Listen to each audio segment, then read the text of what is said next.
Hello, so my name is Jason Berg, and today I'm going to be discussing Patrick Henry's famous speech, "Give me liberty or give me death."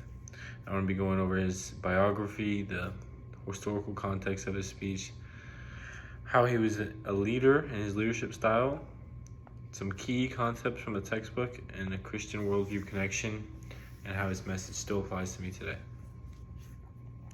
Slide 1. The biographical context. Patrick Henry, he was born in Virginia in 1736. He then became a lawyer and was known for being a powerful and persuasive orator. He served as a member in the Virginia House of Burgess, which was one of the first legislative bodies in colonial America. And he became one of the strongest voices for colonial independence from Great Britain. He believed that colonies should have the right to be governing themselves and instead of being controlled in the British monarchy. And later in life, he also served as a governor of Virginia, continuing his influence in early American government. The context of the speech. Patrick Henry delivered his famous speech on March 23rd, 1775, which was in this time there was a growing tension between the American colonies and then Great Britain. At this point, the relationship between the colonies and Britain was becoming extremely hostile, and it was becoming more likely that there was going to be a lot of conflict.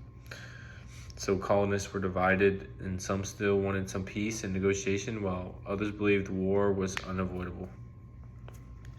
Patrick Henry was firmly in the group that believed that there needed to be an action taken, and in his speech he urged immediate preparation for military rather than continuing to delay or hesitating, and he wanted to get on the front foot. So this speech became important because it helped push Virginia and other colonies to the decision to resist Britain, and which eventually led towards the American Revolution. His leadership. Patrick Henry demonstrated leadership through his courage, through his conviction, and through strong communication. He was not afraid to speak boldly, and even when other people disagreed or when he knew that there could be dangerous consequences, he used his persuasive action, which we talked about in this class, to inspire rather than just discussing it. So instead of simply presenting his ideas, he motivated people to respond and take responsibility.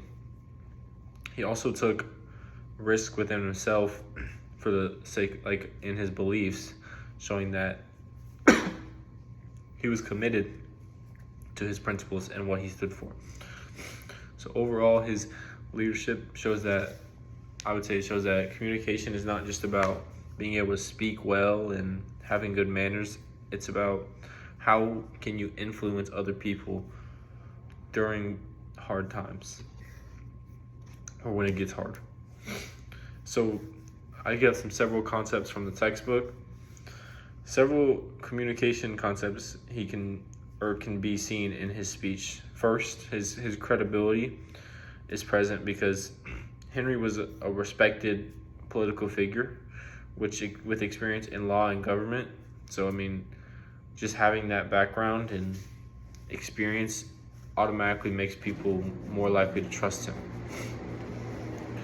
I would trust someone that has experience in law and government personally. Maybe not now, but back then. Second, his emotional or his pathos appeal is very strong in his speech. He uses the language he uses is very intense, and it creates a sense of urgency and fear of, if we don't do this now, we're going to lose freedom or something that they have to have, which motivates the people he's talking to emotionally. And people will do crazy things with their emotion.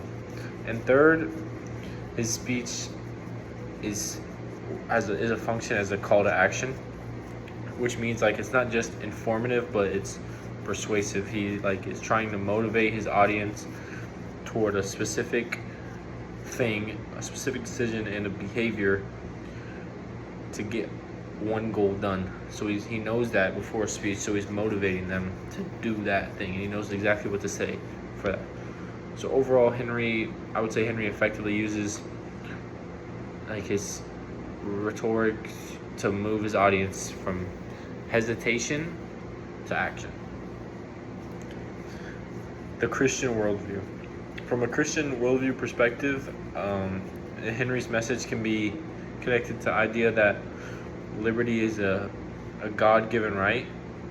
Many Christians beliefs emphasize that human dignity and their freedom come from God rather than just government. Henry also appeals to divine providence in his speech, suggesting that the moral truth and justice are higher than human authority. And also, in addition, Christian principles they focus on truth, courage, and responsibility within your moral self, all of which I would say are reflected in Henry's argument for standing firm in the face of this injustice. In his application today, Henry's speech still applies to communication and leadership today. Persuasive communication is still so important and is very important in politics, business, and social movements. I would say modern leaders now still rely on strong communication skills to inspire change, especially during times of crisis. The principles of liberty and his responsibility he spoke about are still relevant today as well. His message is reminding us that leadership is not just about authority, but about using words and using conviction to guide people.